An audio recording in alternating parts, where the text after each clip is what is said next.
excited to continue talking about a bunch of the themes that have already come up in AI, on private capital and its influx into the industry, get into broking a little bit with Andy. Maybe Paul, I'll pick on you first, because Convex has just done a really interesting deal that I think brings together a lot of the themes we've been discussing. Could you talk a little bit about your partners in that deal, about Onyx as a long-term investor in Convex and AIG, and kind of how it all came together? You heard about that, did you? Happy to. First of all, thanks for having me. So the Convex journey is one, we started in 2019, and Stephen Catlin and Paul Brand were able to raise over a couple of different issuances, about $3.2 billion of capital. The vast majority of that was from Onyx. So Onyx is a Canadian PE firm. The other two major investors were PSP and GIC. So PSP is Canadian Pension Fund, and GIC is a sovereign wealth fund out of Singapore. So, they've been sort of partnering with us in that journey for a while. Now, Stephen is famous for saying that, he's right, that, we got 10-year money. And so we're 6 years in now. I think our seventh year will be, seventh anniversary is May next year, right? So you get into the stage where you're sort of starting to think about what that means for these partners and liquidity, and sort of giving them the opportunity to take advantage of what we think has been a really good story and a good result for them and for us over that period of time.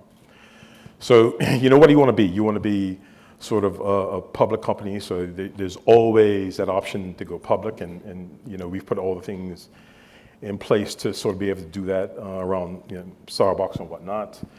There's always a trade sale, and I think someone on the earlier panel mentioned that there's a ton of Japanese money around and other money, yeah. So, or do you want to sort of stay independent and continue to grow your business and be able to address the market and carry out your strategy and your plans as you've done since you were formed, right? So that was always for us the optimal thing, right? It was always the preference for us that we stay private, right? The fact that Onyx have sort of re-upped and are going to take us out of some of their funds and put us on their balance sheet, so they will earn about 63% of Convex going forward. I mean, that's great, right? Because they know us. I think they understand the business. A lot of what we do, certainly from what I do around reinsurance, has a fair amount of volatility. Just to pick up on the points that a couple of our panelists made earlier, I mean, how does the asset side of a big permanent investor like Onyx, how does their asset strategy inform your underwriting and your liability strategy? So inform the underwriting, so they leave it to us, right? So we're the experts, right? So if you are able to give them returns within expectations around everything that quite frankly has been sort of promised, then I think that they will leave you alone, right? So that's one of the reasons why we were able to get this deal done at what we think are very favorable terms in a short period of time, right? And have others come along with us. Yep. It's been a really busy Q3 year so far, and I think there's kind of a lot more deal making expected. Who else should we expect to see trade hands? I mean, what comes after Convex? Question for the panel. Well, I certainly won't be picking a name up to answer that question, but I think what we are seeing, it was talked about earlier, we are potentially getting to that point in the cycle where people start to think more about M&A. We are still at Hamilton Re, we are still of the opinion that there's still room to grow, there's still organic growth opportunities, so I don't think it's a necessity M&A. But we've witnessed a bit of a flurry over the past few months, and yeah, as I say, they're certainly not going to call who's next. I think there is more likely than not to be more to come. Andy, you're always willing to. Who did you hear was next? I'll say if you say. Okay. So. No, I mean, in Lloyd's, for instance, I think there are a number of businesses in that market that are incredibly attractive, have had a really strong couple of years, and that could be takeover targets. I don't know. What do you think? No, it's an interesting point. But if you think of this capital is flowing into Lloyd's, right? For sure, and structurally, the advantages that it gives people in terms of the licenses and capital has through London Bridge. There's been third-party facilities there. So, London has been a place where capital has flowed in the same way that it's flowed into the cat bond market, and then the sidecars we can talk about that later. Yeah. But I was reflecting a bit on Convex, and because they're amazing, right? Obviously, client. Anyway, so, Thank you, Andy. We're going to hold you to that, too. So, but that was a time when, PE capital, flowed to insurance and reinsurance company balance sheets. And there were a couple others around that time. And then since then, there hasn't been a whole lot of capital flowing into reinsurance balance sheets, right? Mostly it's been into Lloyd's or into the ILS market, except you're the exception, David. So congrats on that. What does that tell you about, people's willingness to trap capital on balance sheets and where they see the opportunities in creating, third-party vehicles, and where's the money coming from? So I wasn't here for Kevin's opening remarks, but I know that I'm told that he talked about the private credit funds and some of the issues that are the opportunities that they're raising up for for insurance companies in terms of third-party capital. So there's a lot happening in that marketplace right now. So in a soft market, as the market contracts in terms of rate, I know nobody wants that to be the case, but that's the reality of what's happening. People look for efficiency. They need to grow. The profits are pretty high. So if you can get pools of premium in, and you can do that via acquisition, that's going to be an attractive, opportunity. And I think you will see more and more of it for that reason. David, would you tell us about your experience raising private equity funds, and maybe in particular for balance sheet heavy versus light type businesses? Yeah, well, if you a month is a long time in our business, as we all know, and suddenly these balance sheets are in fashion again. And congrats to Convex and others who are getting decent and or exceptional multiples for their business. But go back 18 months, and Brian Duperreault and I are sort of treading the boards with PE and finding it really tough. Everybody wanted to be in distribution. Everybody wanted to be in the MGA space or putting money into the brokers. And the balance sheet was suddenly out of fashion. And but we got there more with family offices and trade capital rather than PE money. But I certainly think that suddenly now this sort of view of is the MGA model on the wane? I don't think it probably is, but suddenly is that balance sheet business and that, if you could call it, the traditional way of raising capital and underwriting it on balance sheets back in fashion. I reckon it's as Adrian says, maybe it's part of the cycle, but it's certainly back in fashion as we speak. We've been really focused so far today, I think, on competition for maybe a limited pool of risks, but as my colleague Antoine was pointing out earlier, there's quite a lot of risk to go around in the world. One big area for that is AI, but also the energy and data centers fueling AI.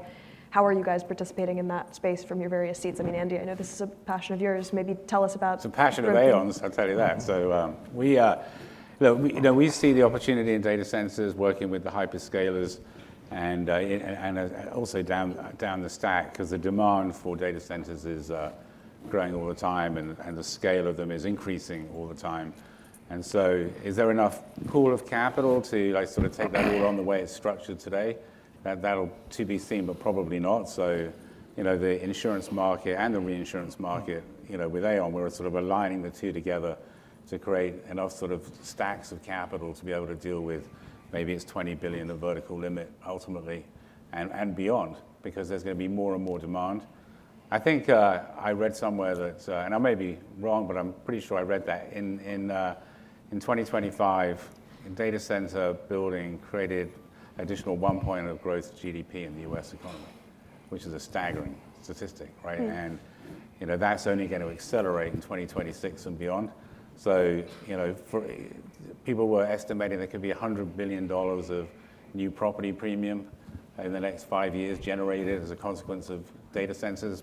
And so, it's something as brokers we need to lean into. We need to, provide solutions for those clients before they figure out whether they actually need insurance or not. Certainly the lenders who are, now, supporting the creation of the data centers for the hyperscalers like PIMCO and others, they want to have insurance. They think about it as full insured limits insurance, not MFLs or PMLs. So that's going to make the demand even greater than it ordinarily would be. So for us, it's pretty exciting.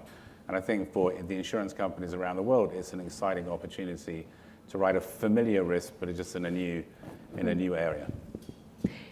This is a question that's relevant beyond insurance, but is it a bubble? I mean, it's a really, some people would say it's a really overbought space, and the growth statistics that you're citing are kind of, I mean, where do you pull those out of in terms of the efficiency gains that we're seeing in AI? Well, I'm not going to talk about AI as an investment, like the stocks. That may be a bubble, right? But in terms of people building them, the shovels are ready, and that is happening now. Will the demand continue to grow? I suppose on the one hand, it won't be a straight line, so there'll be some troughs on the way. But if you think about a data center, the output, the GPUs and the CPUs, they call it rack density. So the actual ability of them to, their output will increase. And so they'll change the racks, the density will increase. So will you need a new data center, or will you just change the component parts of it? So that'll be a separate issue. But when you change, the CPUs and the GPUs on the racks, you have to then change your liquid cooling systems. And so everything there's just more and more investment and more, some at risk insured. So that's an opportunity. So we'll see. But it's happening globally. It's not just going to happen in the US and Europe. It's going to happen all over the world. Yeah, I think it's a business opportunity, right? Because Andy's right. It's going on in our space. It's a bit consolidated with Magnificent Seven, and you look at some of those companies and you say, well, do they really, or within the stack, need to buy the product? But it really doesn't really matter if they can afford to take that net or not. They are in the market through collectively our customers or partners looking for this limit. So the last thing I think the industry should do is ignore that, because there's too much of an insurance gap, right? With a lot of the product that is sold throughout the globe, right? You look at sort of Melissa in Jamaica, right? Really bad event, Cat 5 going through the sort of west coast of that island, and the insurance penetration is minimal, right? So there's still work to be done there. So we see it as an opportunity. Now there's some big limits. I mean, you heard the earlier panel talk about trillions, and I'm not sure our market you can really address that. But the needs of from a reinsurance perspective of our insureds who want to be in that space, yes, we have to pay attention, and we have to be able to sort of offer them solution-oriented structures around that. Just at a more practical level, how do you begin to come in and offer higher limits? I mean, which bits of the AI risk are at this stage ones that you feel capable of underwriting? With any big emerging risk, right, it takes time to kind of come into that new asset class. So I'm curious, like with AI liabilities, for instance, there's still quite a lot of legal ambiguity around where does that liability sit? Is it with the model provider? Is it with the company that's building on top of the base model? Like how do you begin to sort of participate in those risks? Well, so initially it's really a builder's risk policy, right? So that's what we're seeing a lot now, and that's something that the industry has done forever, right? So I think we can really address that. As you sort of look out and how it evolves and what the real exposure and the risk is, right? To what's embedded in some of these data centers. That's a little bit of a different question, right? But I think it's methodical, right? You have to look at it, what's the asks now, addressing those needs, and then you move it forward. Adrian, how are you thinking about this? I think that's absolutely right. At the moment, it's the construction of these facilities, it's the limits being requested are huge because these are very expensive assets. As we move forward, though, I think some of the other coverages around cyber, BI, etc., they will become more front of mind, and I think that will be where the industry has to solve for some of those problems and solutions. But principally, at the moment, I think it's more the physical risk of construction of these assets. David, I know you have thoughts on David's Well, end as well. mine's just more, it's the other side of the question, really. Is AI going to make us better insurers or better brokers, or is it going to enable us to build our businesses in different ways? And I think the questions there are possibly yes. You know, it could help us with better intelligence, certainly, but sort of, I'm minded to a comment Warren Buffett gave when asked whether technology would change the face of specialty insurance, and his response to that was really he told a rather folksy story about buying a company that had a massively brilliant combined ratio of 65-70%. He got to this company, opened the door, and all the paper fell out. And he cleared all the paper, spent millions of dollars getting rid of everything, made it as efficient as possible, but then said, well, what do you think the combined ratio of that company was after I'd done that? And the answer is, it's still 65%. So we must never forget the underlying quality of the business. This is, AI may create bigger limits for us and bigger opportunities for us. But as Paul says, the underlying products don't really change. They're still builders risks, or they're still BI, or they're still cyber. So, we've got to make sure we don't take our eye off the ball of the quality of the risk in front of us. We've spent the morning talking about the changes in distribution models. On the broking side, I'm curious about broker facilities and the growth of those models, where Aon's been a real leader. Maybe one way to ask the question is just sort of what the value proposition is there.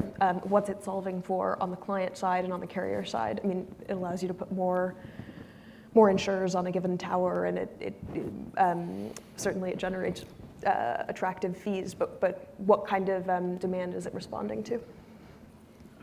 Well, going to start with the data centers, because we're building, facilities now behind a couple of carriers, which will be a combination of reinsurers and insurers. And why are we doing it? Because it's the fastest way to build vast limits of capacity following, people who have recognized expertise in, engineering, for example. And that doesn't exist in a broad spectrum across the insurance market. And there are recognized leaders in risk engineering, right? So, and there's not a ton of them, particularly for, risks of that complexity. So in one sense, that's where broker facilities create pools of capital to respond to a specific need, where you've got some core insurance company expertise and you're building capacity behind it in the way that line slips and Lloyd's has always done, right? So I don't think that will ever particularly change, because there's always an unequal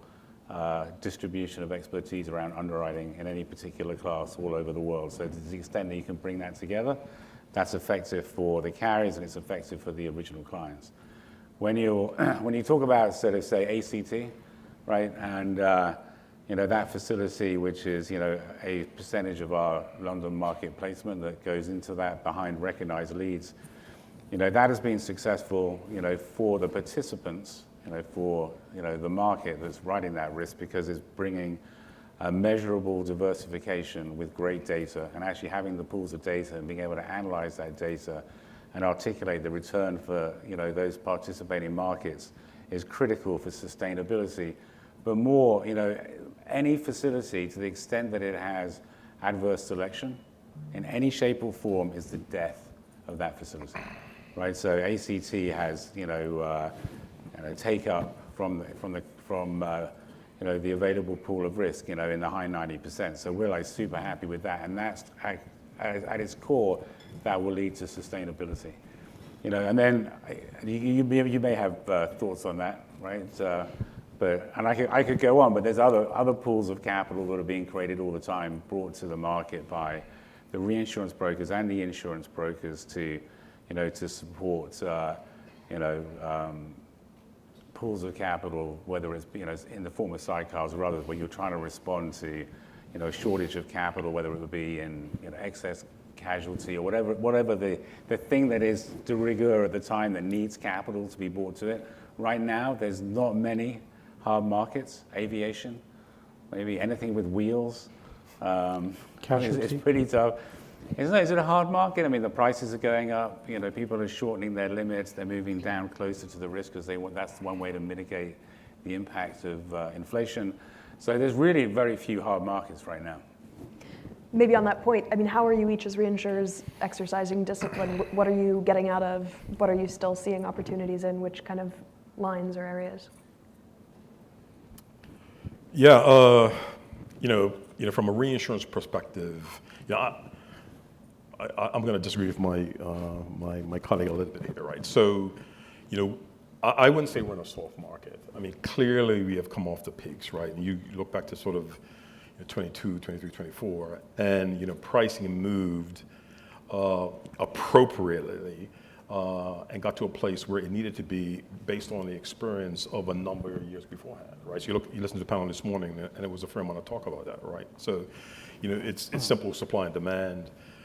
Clearly there is more appetite, for cat in particular, right? So, I mean, we're seeing what we've always seen, right? We're seeing, folks looking for a little bit higher market share. Pricing is coming off. The thing to be really cognizant of, and we don't want to run afoul of this, is that we start to exhibit some of the behavior of past transitioning markets, I would say, where particularly around coverage, we're giving away things that will lead to adverse result or a result that's more unexpected than we all plan for, right? So I don't see that, quite frankly. Now, I mean, it's we're at a stage now where it's time to sort of talk turkey, right? So 1/1 is I don't know, 6 or 7 weeks away. There's a lot of business in the market now that's being discussed and quoted or what have you. We will see what happens.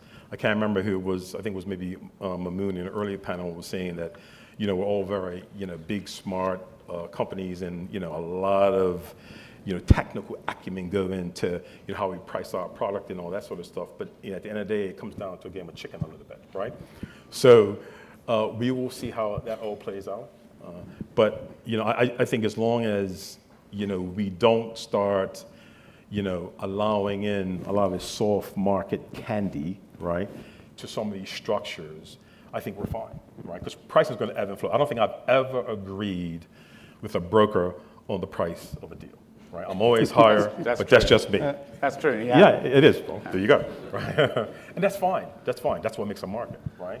But again, I mean, if you're a sort of seller or a buyer, and you were sitting at your desk in early January, and you were watching those fires burn in California, so eating the Palisades, right? You want to have comfort that you have priced that risk appropriately, right? We just need to make sure we stay there. Yeah, I can't agree more with what Paul's just said there, because I've never quite understood this sort of obsession with rate movement. Well, why aren't we just always focused on what I call risk-adjusted rate adequacy in the market? And if we're focused on that, and we can see, as a new kid on the block with Mereo, we think risk-adjusted rate adequacy in specialty and in casualty lines is in a good spot still going into 2026. Now, you've got to watch the trend, yes, of where it's going, but if we were just a little bit more focused on that rate adequacy of what we're giving and focused on the margins of what is available to us, we can then pull back when those margins evaporate. So I guess I agree with all that's said there. I mean, a softening market is not the same as a soft market, and price adequacy of risk is much more important than the direction of travel of the rate. But in the property sector particularly, we've seen not only very strong rate growth, but those attachment points moving, the terms and conditions changing as well. That's also of huge value when you think about how risk is priced. So in the property space, I think I'm with you. I think our expectation is that we're not going to see huge deviation from that. And there was a bit of talk about casualty there. I think that is an area where we're seeing now, maybe it's not margin increasing, maybe it's not becoming increasingly profitable, but we do think it probably is keeping pace with loss trends. So that's an area where we're still seeing upward movement in rate, albeit for good reason.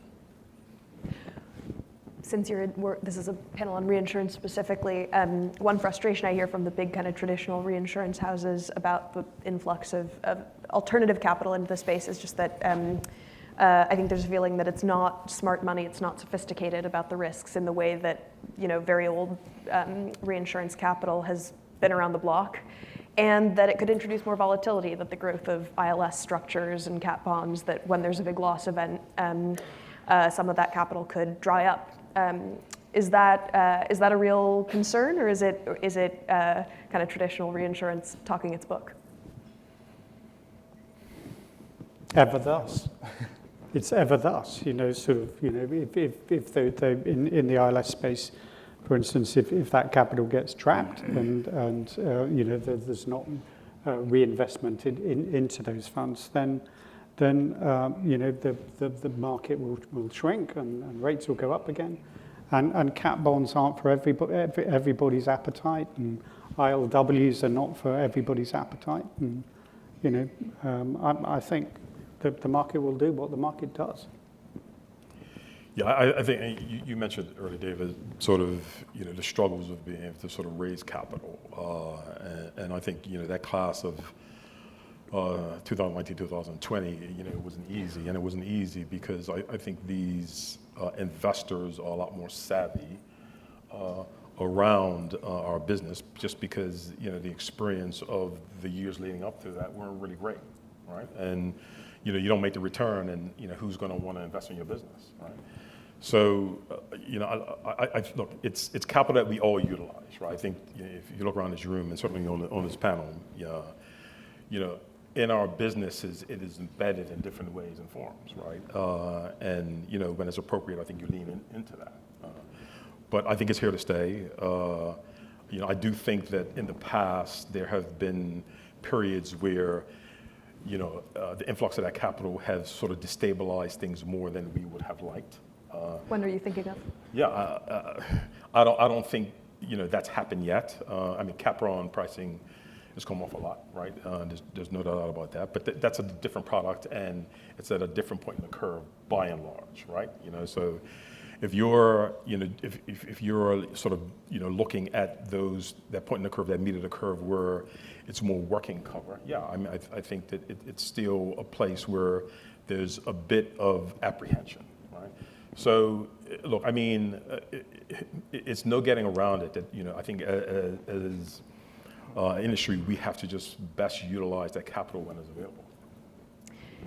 Soon we should open up for questions, so prepare your questions for the panel. But I think one of our panelists earlier was talking about how a number of the distribution changes and model changes that we've described, sort of hiving off the balance sheet from the underwriting, the growth of facilities, are really changing just like what the insurance distribution stack and the insurance industry looks like.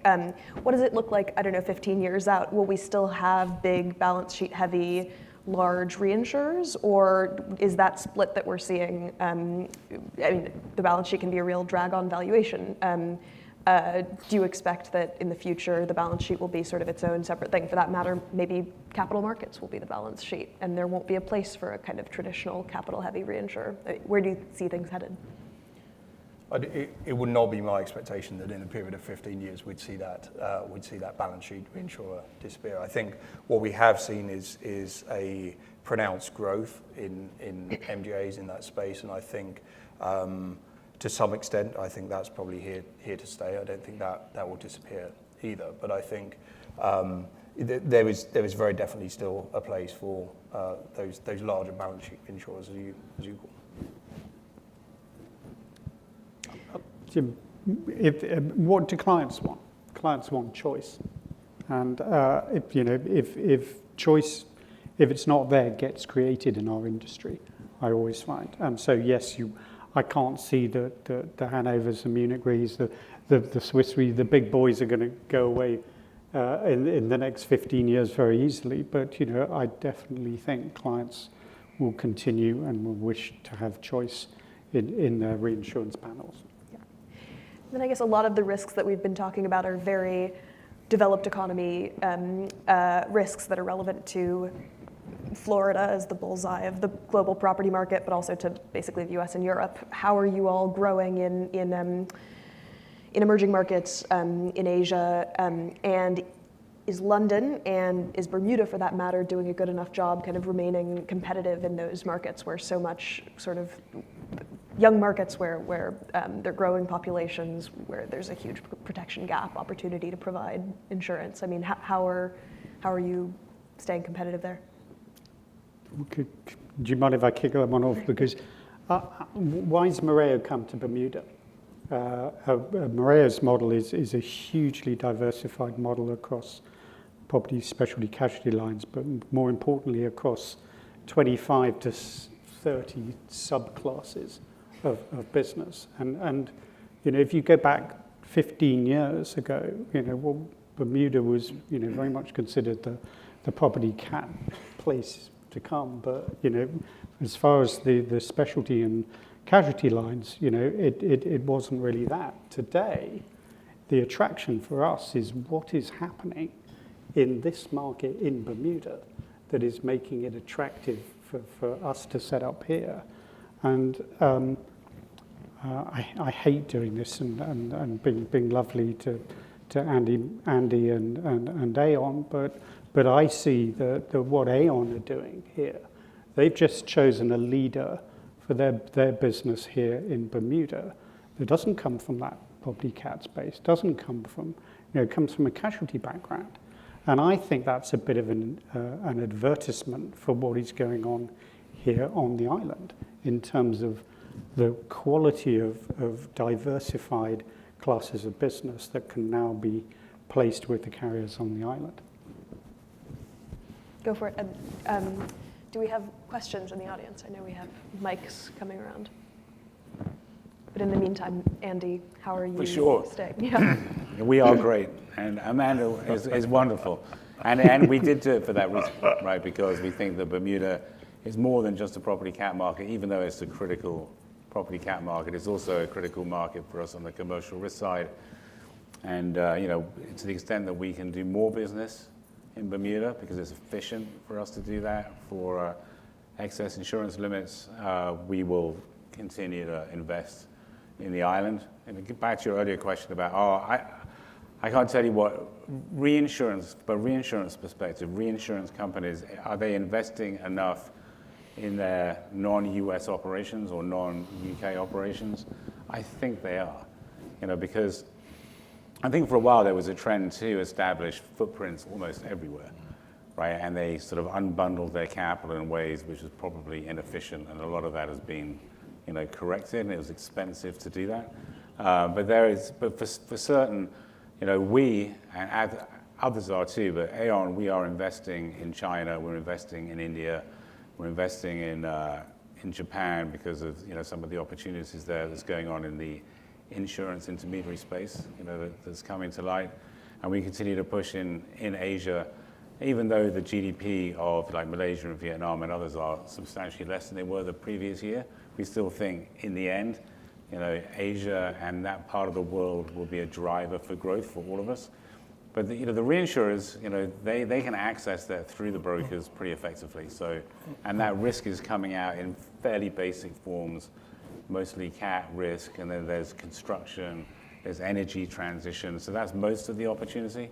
But I think you guys are doing enough. That's my sense. And don't worry, we'll do it for you as we always do. One for the brokers there, right? Come on. Do we have any questions from the audience, including from brokers? Don't be shy. Is that one back there? Go for it. Two quick things on the MGA conversation that's discussed a lot. Are there any particular lines of insurance that the MGAs are focusing on? And second question, just given the healthy profits in the prop cat market, if we think about 2026, what level, tens of billions of dollars of losses do you think could cause the market to kind of reach equilibrium on pricing?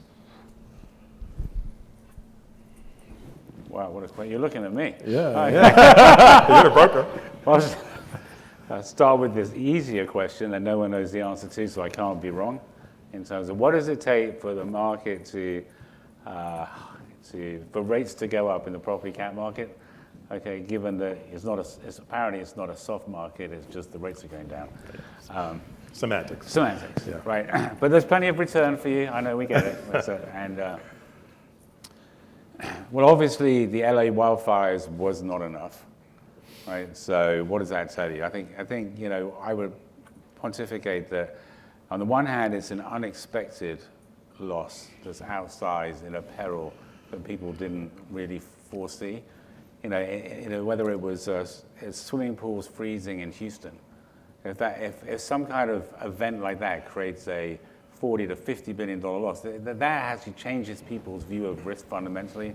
It could be a terror event that causes a contagion through the reinsurance market, not necessarily property cat. But so there's unexpected loss that people haven't rated for. That usually causes a knee-jerk reaction, and generally rightly so. But in terms of straight-up property cat, I think you have to have something, a series of losses that add up to a number greater than $100 billion. Is my hunch that causes a shift. Or you could have a single event that's greater than 75 billion.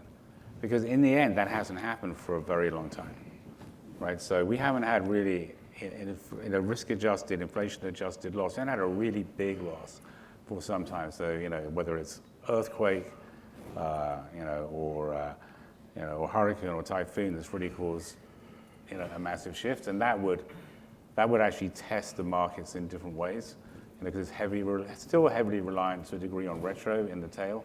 And so, that's not a deep pool of capital in the retro market. So there's things that are structurally challenged about the property cat market. We still think, our thesis of Aon, because I'm here to talk about Aon, in case you didn't realize, right? So, Aon.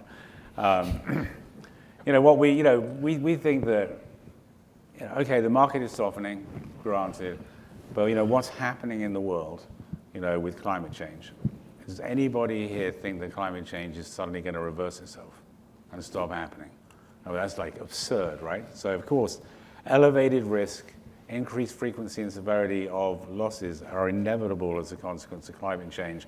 They will happen in a really unpredictable, uneven way, because it's like an act of God, effectively. So we think that, or right now, even though rates are coming down because there hasn't been like seismic losses, and reinsurers are posting like great profits, but sort of trying to underplay them, even though they're talking them up in the bars. This is our best quarter ever, right? Blah blah blah blah. In the end, this is a trading window for our clients, right? Because inevitably the rates are going to go up again because climate change hasn't changed, right? And so there will be elevated losses again. And so I think there's a slightly different sort of view of, say, a hard market and soft market cycle back in the early 2000s, where you didn't get elevated losses in the same way as we've had, and you guys have run right from secondary perils, right? So now the clients are taking a disproportionate amount of the losses that happened, right? Which is why there wasn't a big rate change because of the Palisades, because a lot of it wasn't passed on to reinsurers, and they've run from that, which is fine, right? But the clients are now looking to us and looking to other forms of capital to smooth out their earnings and do other things. But we will see pressure for aggregate covers. I'm sure you've got some on your desk from us right now. buddy. That's right? that's a great question you've just teed up on secondary perils, Andy. I just want to ask you. You paid first- me to do that. Right? Okay. It was all. We didn't talk about arranged. MGAs. No, we haven't. Well, wait. Let's come back to that. She'll come back to an MGAs. But can I ask you a question first? Is that Yeah. true, Andy, that it's not a very deep pool of capital in the retro market? Isn't Yeah, it the I same think it pool?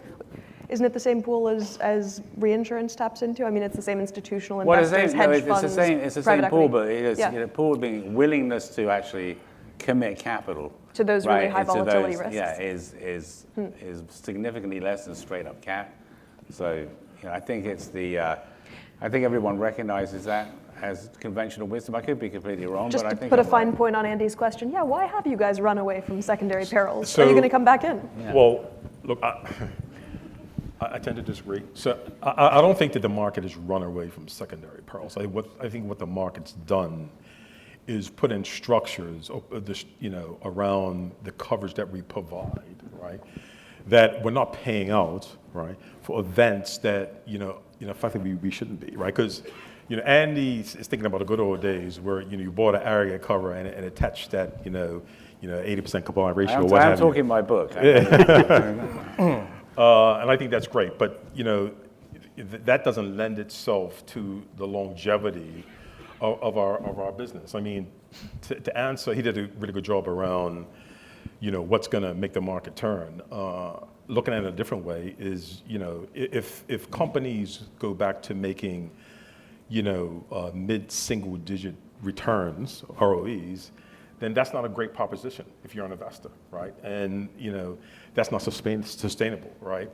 I don't think the industry should apologize that we've had a couple of years where we've had ROEs, let's call it in the 20s, right? We had to, right? Because we had gotten to a place that wasn't happening, right? Capital moved away from the business. It's coming back because we've done a lot of things to sort of right some of the wrongs, and then you get into the pure supply and demand dynamic. So look, I think our business has done a really great job of addressing our clients' needs. I mean, the customer is at the core of everything, right?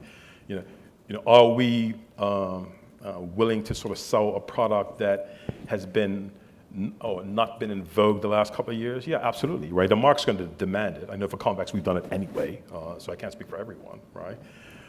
But at the end of the day, if you get to doing stupid things, and our business is known for that, then it'll come up and bite you. It's just really that simple. Yeah, I think Andy's obviously forgotten that a lot of carriers gave Aon backups on secondary perils coverage after the wildfires. So some of us did step up, and I think pricing those products appropriately and adequately and with the right terms and conditions, I think the products will be there, and certainly I don't think there's a squeeze on the secondary perils market. I think it's just we're trying to make sure we're pricing them and giving the coverage that's appropriate. Now hold on, Andy, before you come back. Do we have any other questions in the audience? It's not we haven't addressed the gentleman's question on MGAs. Go for it. No, I haven't forgotten. Thank you. You went around to pay the original loss, which was great. But so that was but the fact that you stepped up was awesome, right? So my comment was that the idea that people have not run from secondary perils is how can I say it politely? It's just not accurate, right? Because the attachment points in cat programs moved up beyond to 1 in 10 to 1 in 15, away from anything below that. That was deliberate. It was smart, it was sensible. If I'd been in your shoes, I'd have done exactly the same thing. But that's left a lot of, particularly regional, the globals can handle it, right?